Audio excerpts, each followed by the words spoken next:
બગદાણામાં ચકચારી કોળી યુવાનને મારવાના મામલે 2 દિવસ પહેલા ભાવનગર જિલ્લાના અગ્રણી ખેડૂત નેતા ભરતસિંહ તરેડીએ હવે રાજીનામું ધરી દીધું છે। શું છે સમગ્ર મામલો, જેની વિગતે વાત કરીશું અમારા અહેવાલમાં। વૈષ્ણવજન તો તેને કહીએ જે પીડ પરાઈ જાનાને રે। નમસ્કાર દર્શક મિત્રો, નવજીવન ન્યૂઝમાં આપનું સ્વાગત છે। હું છું આપનો યશપાલ સિંહ ચૌહાણ। છેલ્લા 11 દિવસથી ભાવનગર જિલ્લાનું જે બગદાણા આવેલું છે ત્યાં કોળી યુવાનને મારવાના લઈને સમગ્ર રાજ્યમાં હડકંપ મચી ગયો છે। જેની વાત કરવામાં આવે તો હજુ 2 દિવસ પહેલા જે નવનીત બાલદિયા છે, જે મહુવાની હોસ્પિટલ ખાતે છે, તે સારવાર લઈ રહ્યા છે, જેને ઢોર મારવામાં આવ્યો હતો, જેને લઈને અનેક લોકો છે, આગેવાનો છે, રાજકીય લોકો છે, તેને મળવા પહોંચી રહ્યા છે। આવી જ રીતે 2 દિવસ પહેલા ભાવનગર જિલ્લાના ખેડૂત અગ્રણી જે છે ભરતસિંહ વાળા, તેઓ પણ અહીંયા પહોંચ્યા હતા અને તેણે છે નિવેદન આપ્યું હતું। નામ લીધા વગર તેમણે ઈશારો કર્યો હતો કે મારી પાસે 30 જેટલા કેસ છે કે આ લોકોએ અનેક ખેડૂતોની જમીન પચાવી પાડી છે, વ્યાજે પૈસા આપીને લોકોને પાયમાલ કરી નાખ્યા છે, જેવા અનેક નિવેદનો કર્યા હતા અને આજે તેણે રાજીનામું ધરી દીધું છે। સૌ પ્રથમ તેઓ હોસ્પિટલ ખાતે આવ્યા હતા ત્યારે શું તેમણે નિવેદન કર્યું હતું તે સાંભળો। મારું નામ વાળા ભરતસિંહ પોપટભા, પ્રદેશ પ્રમુખ ખેડૂત કલ્યાણ સંગઠન। અત્યારે આ બગદાણાની નવનીતભાઈ વાળી ઘટના છે એ 12 દિવસ થઈ ગયા અને એ ખૂબ નિંદનીય અને અશોભનીય અને અમાનવીય ઘટના છે। એને અમે સખત શબ્દોમાં વખાણી કરીએ છીએ અને 12 દિવસથી સતત આ સમાજના જે લોકો છે, એમાં ખાસ કરીને કોળી સમાજના જે આગેવાનો છે, સરકારમાં જ બેઠેલા છે, પછી ભાઈ શ્રી હીરાભાઈ હોય કે પછી શિવાભાઈ હોય કે ગૌતમભાઈ હોય કે વગેરે કોંગ્રેસ પક્ષના આપના ધારાસભ્યો બીજી જ્ઞાતિના હતા, સુધીરભાઈ વાઘાણી હોય કે પછી બીજા ધારાસભ્યો માજી પણ બધા જે આવીને આને એક ખુલ્લું સમર્થન આપ્યું છે। એટલે સરકારને આમાં ક્યાંક ને ક્યાંક મિલી ભગત છે અને સરકારના ઇશારે એક હાવ દીવા જેવી વાત છે કે એક ફોન બધાને બતાવી દે। એ ઘટનાનો જે ફોન છે વાયરલ થયેલો છે, એને લોકોએ જ વાયરલ કરેલો છે। જે હોય છે હું તો હું આવી જાઉં અને બીજા જે આવી જાય એ ફોન વાયરલ બતાવી દે, એટલે આખો મુદ્દો બાકી ગયેલો છે। પણ આ સરકારના ઇશારે નથી બતાવતા, ક્યાં માટે નથી બતાવતા।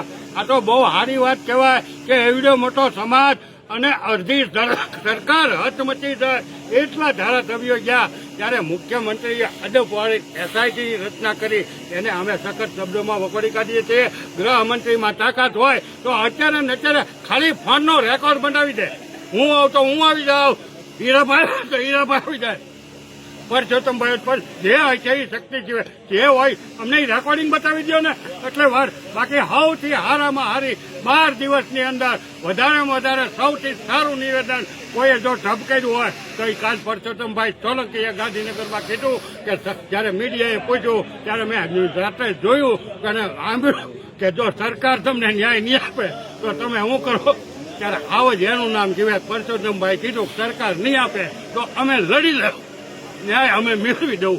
ન્યાય એમ મેળવવો જોઈએ અને પરસોત્તમભાઈને તો જ્યારે ચૂંટણી લડ્યા, જ્યારે અપક્ષમાં સચન રૂપિયા લડ્યા, ત્યારે જ મેં એને બિરુદ આપેલું છે, આવે જ તો આવો હોવો જોઈએ। બીજા સમાજે પછી આપ્યું એ બીજા નંબરની વાત છે, બાકી આવા નેતા હોવા જોઈએ કે નહીં આપે તો પછી એક હાવ દીવા જેવી વાત છે, વાત પૂરી થઈ જાય 10 જ મિનિટમાં। આવા મેં 4 ગૃહમંત્રી જોયેલા છે કે ગાંધીનગર બેઠા બેઠા રાજ્યના વડા પોલીસ વડાને કહી દે ફલાણા તાલુકાની અંદર ફલાણા જિલ્લાની અંદર આ બનાવ બન્યો છે, એનો અત્યારે ઓન ધ સ્પોટ અને ગૃહમંત્રી જીતુભાઈ વાઘાણી કાલ બીજે વીએ ગયા, એ ક્યાંક શંકાના દાયરામાં છે, બાકી એસઆઈટી બેસઆઈટીમાં ન્યાય નહીં મળો। જ્યારે આ સમાજ જાગૃત થયો એને હું ધન્યવાદ આપું છું અને જ્યાં જરૂર પડે ત્યાં જેવી જરૂર પડે એને અમે સમર્થતા। આવા મારી પાસે 30 કિસ્સા છે મહુવા અને તળાજા તાલુકાની અંદર, આવા 30 તો મારી પાસે આધાર પુરાવા છે, પણ અત્યારે કોઈ બોલવા તૈયાર નથી। કોકની જમીન પડાવી લીધી, કોકના પૈસા 10% 5% વ્યાજ આપ્યા, કોકના પવન ચક્કીઓના માટલા જ્યાં ત્યાં ઊભા કરી દીધા, કોકનામાં સોલાર ઊભો કરી દીધી। એટલે હું આ તમારા બાપાનો રાજ છે, તમે જેમ કહો એમ થવાનું છે। તો લોકશાહી છે એટલે લોકશાહી જીભે બાકી 30 જણા જો આવે ને મેદાનમાં તો આગળ એનો સફળ ગોટો હું 24 કલાકમાં વાળી દઉં, પણ અત્યારે કોઈ 30માંથી બેન કોઈ બોલવા ત્યાં નથી। અમારું એમાં કામ નહીં, આ તો મરદ કહેવાય, આ સમાજ જાગ્યો, નકર નવનીતભાઈનું ક્યાંય દટાઈ ખબર ન પડે। આ તો કંઈક નવનીતભાઈ ટીપી નાખ્યા. એનો અમારો વિરોધ છે કે આ લોકશાહી છે, લોકોનો ન્યાય, આ રાજાશાહી બાદશાહી નથી. આ તો નવનીતભાઈને ન્યાય દેવા આ સમાજના ઊંઘથી પીડ્યા ત્યારે થોડુંક આમથી સરકાર ઝૂકી હોત થોડી. અને આજે આમાં કાંઈ થાય મને કહેજો. એ તો પરસોત્તમભાઈ તો બીડું ઝડપે તો જ થી, હીરાભાઈ ઝડપે તો જ થી. પણ કોઈ જ્ઞાતિના મારી વિનંતી છે કે કોઈ અભદ્ર ટીપા ટિપ્પણી ન કરતા કોઈ પણ જ્ઞાતિના આપણે હોય કોઈને અભદ્ર ટીપા ટિપ્પણી ન કરતો. મરદે દામ જયારે આવશે મેદાનમાં ત્યારે લડી દઉં. અને નહીં સરકાર ન્યાય આપે તો હબાહબી ખેંચતા આપણને ક્યાં નથી.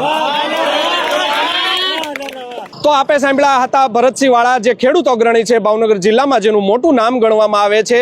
તેમણે નિવેદન કર્યું હતું કે નામ લીધા વગર તેમણે ઈશારો કર્યો હતો કે આ લોકો એવા છે કે જેની મારી પાસે 30 થી વધુ કેસ છે, લોકોની જમીન છે તેમણે હડપી લીધી છે, પવનચક્કી નાખવાના નામે છે લોકોને લૂંટી રહ્યા છે, તેવા ગંભીર આક્ષેપો છે તેણે કર્યા હતા. સાથે જ આજે હવે તેમનું એક બીજું નિવેદન છે તે સામે આવ્યું છે. શું છે તે નિવેદન તે પણ સાંભળો. મારું નામ વાળા ભરતસિંહ પોપટભા.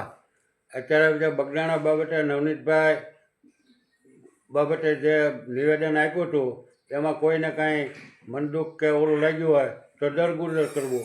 અને હું તમામ હોદ્દા ઉપરથી કે હવે મારી તબિયત બરોબર નથી એટલે નિવૃત્ત થાવ.